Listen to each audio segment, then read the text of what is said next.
Hello everyone, welcome to wow மண்மனம்.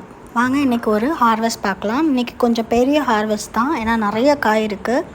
இந்த காராமணி காய், தட்டைக்காயின்னு சொல்லுவாங்களா, அது நிறையா இருக்குது. நான் ஒரு 3 நாள் மட்டும் மாடிக்கு வரல. ஸோ காய் நிறையா பிடிச்சிருச்சு. நல்லா ரொம்ப நீளமாகவும் இருக்குது. இது ஒரு பொரியலுக்கே வரும். ஃபுல்லாக ஒரு தடவை பறித்ததே பொரியலுக்கு யூஸ் ஆகும். ஸோ எல்லாத்தையும் நம்ம பறிச்சுக்கலாம். அது ஆக்சுவலாக நல்லா நீளமாக வரும் போல். இதுக்கு முன்னாடி நான் அது தெரியாமல் பிஞ்சாக இருக்கிறப்பே பறிச்சிருந்தேன். ஸோ அந்த பிஞ்சும் பொரியல் பண்ணுறதுக்கு நல்லா தான் இருந்துச்சு. பட் இதுவும் நல்லாயிருக்கும். ஸோ எல்லாத்தையும் நம்ம பறிச்சுக்கலாம். இது தனியாகவே நம்ம பீன்ஸ் பொரியல் மாதிரி பொரியல் பண்ணியும் சாப்பிட்லாம். சாம்பாரில் இப்போ ஒரு 2-3 காய் தான் இருக்குன்னா அந்த சாம்பாரில் கட் பண்ணி போடலாம். ஸோ இதுவும் நல்லா டேஸ்ட்டு நல்லாயிருக்கு, உடம்புக்குமே ரொம்ப நல்லது. ஸோ இதை நம்ம பறிச்சாச்சு. இவ்வளோ நீளமாக இருக்குது, நல்லா வளர்ந்துருக்கு இந்த மலைக்கு. இந்த இடத்துல ஒரே ஒரு வெண்டைக்காய் செடி இருக்குது, அதில் ஒரு காய் இருக்குது. அது இந்த ஒரு காயை மட்டும் நம்ம இப்போ பறிச்சிக்கலாம். இன்னொன்று குட்டி, நம்ம அதை விட்டுறலாம், அப்புறமேட்டுக்கு பறிச்சிக்கலாம். அதுக்கப்புறம் இந்த சைடில் கொஞ்சம் ஒரு சின்ன கொத்தவரக்காய் செடி இருக்குது, சீனி அவரைக்காய் செடி. அது இப்போது சின்ன செடி தான், ஆனால் அதிலே காய் வர ஆரம்பிச்சிருச்சு. ஸோ விட்டுட்டால் கொஞ்சம் முத்திரும் காய், அதனால் அதையும் நம்ம எடுத்துக்கலாம். சீனி அவரைக்காய் இந்த தடவை சீனி அவரைக்காய், வெண்டைக்காய்,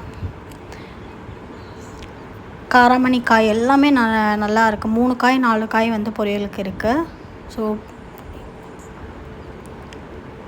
2 பச்சை மிளகா இருக்குது, அந்த பச்சை மிளகாவை பறிச்சிக்கலாம். தக்காளி ஏனே தெரில, ரொம்ப குட்டியாக இருக்கிறதுலே எனக்கு பழுத்துடுது. ஸோ அதுக்கு என்னன்னு பார்க்கணும். ஸோ இங்கே இருக்கிற ஒரு சீனி அவரைக்காலையும் பறிச்சாச்சு. இந்த சைடு ஒரு 2 காராமணி செடி இருக்குது.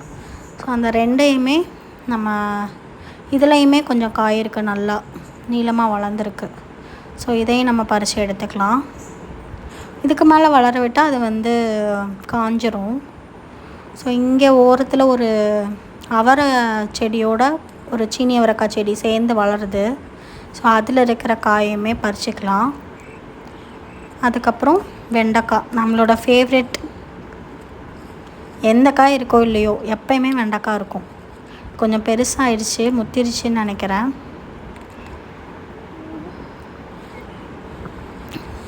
இங்கே ஒரே ஒரு கத்திரிக்காய் ஒளிஞ்சிருக்காங்க, அவங்களையும் பறிச்சிக்கலாம். பர்பிள் கத்திரிக்காய். அதுக்கப்புறம் இன்னும் வெண்டைக்காய் ஒரு 10 செடி இருக்குது. அப்போனா தான் நமக்கு தேவையான அளவு காய் வருன்றதுக்காக. அதனால் ஒரு 3 நாள் வராதனால வெண்டைக்காய் நிறையா காய்ச்சிருக்கு. அதனால் எல்லாத்தையுமே நம்ம பறிச்சிக்கலாம். விட்டுட்டால் டக்குன்னு முத்திடுது. ஒரு செடியில் விட்டாலும் முத்த மாட்டேங்குது, ஆனால் ஒரு செடியில் கொஞ்சம் விட்டால் கூட முத்திடுது. ஸோ அதெல்லாமே விதைக்கு தான் விடணும்னு சொல்லிட்டு விட்டாச்சு. அவ்வளோதான், எல்லா வெண்டைக்காயும் நம்ம பறிச்சாச்சு. இந்த ஓரத்தில் இந்த கம்பியோட ஒரு கொத்தவரை இருக்குது. ஸோ கொத்தவரைங்க ஒரு கம்பியில் இல்லை எதுலாவது குச்சியில் கட்டி விட்டால் அது நல்லா வரும் போல். அது தெரியாமல், மெயின்டைன் பண்ண தெரியாமையே நிறையா செடி போயிடுச்சு எனக்கு. அதனால் இந்த செடியை நான் கட்டி விட்டுருக்கேன்.